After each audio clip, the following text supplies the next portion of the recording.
Welcome back to another video, guys. The sun is out, and that means that the guns are out too. So here's a brief little review of that top ledge board detail.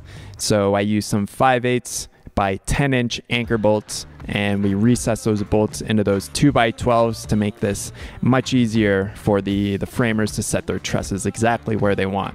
So we got the boys back from Rand Construction here in Benson, Arizona, to help out with the roof framing here. They also finished off the mechanical room, which you'll see, and then the rest of the interior framing on the second story there. And this is just one of those portions of the build that if you're not confident in doing it, then you've definitely got to hire help to do it right. And especially with getting your roof in place and making sure that it is exactly how it should be, it's definitely worthwhile to get some expertise to help out with it, because it's these types of aspects of a build that if I used to be a carpenter, then I could probably do a lot of it myself, but since I just don't have any experience with this, it's much better to hire the help and get it done right, as opposed to always trying to do everything yourself. So here's a nice secondary view of how the trusses are going into place here. This shows much better detail of how they actually build the roof. And when I was looking at the framing details, specifically how the roof was going together, I was just looking at it, I'm like, good luck. Good luck, David. You got to figure this one out, because I have no idea how this is going to go together. But one cool feature of this roof design and how it was engineered is that the only post, or the only kind of load-bearing thing that is on the second story, is that 6x6 post that you kind of see towards the right of the screen there. Other than that, none of the interior walls are load-bearing. So that just basically means if we ever wanted to renovate it or something like that, which would probably never happen, the upstairs, then we'd be able to move some walls without too much effort. And I did get a nice compliment from the framers. They're actually really happy with how basically the building slope was, and the difference between the different portions of the ICF build, just to make sure that this roof was going on flat. If you don't do that prep work right, then it makes it extremely difficult for these guys to make sure that your roof is going to be flat. And as Jimmy DeRessa says, if it looks straight, it is straight. And I've gotten on a ladder underneath the roof there on the second story and looking right across, and that roof is super flat, and I was really happy with that.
So when they put up those TGIs, they don't cut them to size as they're putting them up. What they do, once they get all the trusses into place, and then they come, snap a chalk line down, and then basically make their cuts on that line to make sure that that fascia board is going to be nice and straight all the way down.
I've had a few questions about why isn't the mechanical room, why isn't it ICF to match the rest of the building? The mechanical room itself, it's just going to be the washer, dryer, water heater, the air handler, furnace, blower thing for the HVAC, electrical panel, that kind of jazz there. It doesn't really make sense to do this in ICF. One issue with ICF is it's very difficult to get through the wall because you have to core through concrete. And I knew just with everything that would be coming in and out of this mechanical room, it's much easier just to frame it up with typical stick frame construction. It will be a conditioned space, but if it's a little bit hotter, a little bit cooler than the house, it really doesn't make a difference. And it also it's much cheaper, obviously, just to do framing like this as opposed to doing the ICF. So that's one of the main reasons why we didn't do it for it, just because it didn't really make any financial sense to do so, and it wasn't going to really benefit the house that much.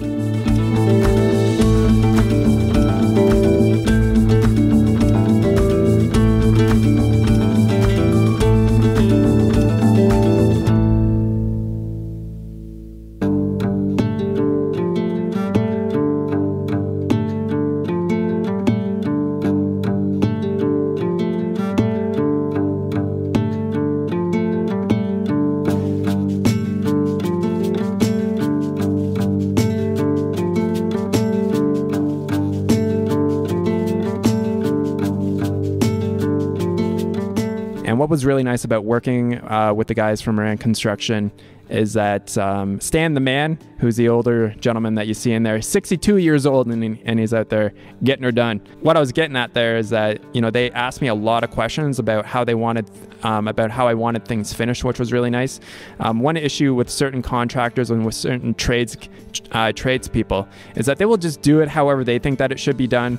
And not necessarily ask the customer exactly how they want it to be done and all that kind of jazz. But they asked me a lot of questions just to make sure that everything was going to be finished exactly how we wanted it to be. And when you're doing a custom home like this, it's very easy for them to make small modifications. So instead of for example, our bathroom on our plans upstairs was only 60 inches wide, and I had them do it, 64 inches wide because we're going to have a clawfoot tub in there, or kind of like just a tub that stands on its own. It's not the typical ones that kind of go into that cavity space. But little things like that, just to make sure that they're thinking about everything, and that the finished product, when we go to hang drywall and do all of our finishings and all that kind of jazz, then it's going to be exactly how we want. And that is something that's really good when you're working with contractors and with trade guys that actually do give a shit. And that definitely makes a big difference.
Here's some final shots of the house and all the handiwork that the guys did. That mechanical room looks great. The roof looks great.